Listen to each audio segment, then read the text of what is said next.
Vous savez qu'Abomination n'a jamais vraiment été libre depuis Incredible Hulk? I was a highly decorated soldier on a mission to take out a threat. I thought I was the good guy. Abomination est à l'origine Emil Blonsky, un capitaine des marines. Le général Ross l'a assigné pour capturer Banner, mais a gardé l'existence de Hulk secrète. Après avoir été témoin de la puissance de Hulk, Emil est devenu obsédé par sa force. Powerful thing I've ever seen.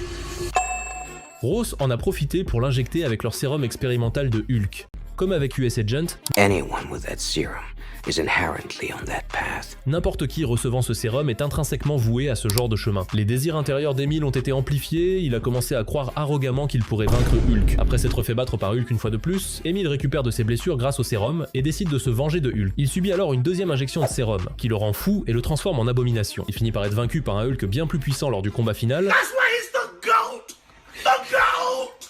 Et le général Ross le fait emprisonner. Et dans la scène post-générique de The Incredible Hulk, Tony Stark s'approche de Ross parce qu'il veut recruter Abomination pour les Avengers. Dans Shang-Chi et la légende des Dixano, Abomination réapparaît et il livre même des combats truqués avec Wong. Dans Shang-Chi, il avait déjà appris à contrôler sa transformation. Emil avait tout compris en ligne au sujet du gouvernement américain. On loan to the US government. It wasn't personal or anything. Yeah, because they pumped me full of that super soldier serum. I thought I was going to be, Captain Bloody America. Il l'avait gavé avec ce sérum de super soldat en lui faisant croire qu'il allait devenir une sorte de Captain America. Et Wong finit par l'aider en l'emmenant à Camartage pour continuer son entraînement.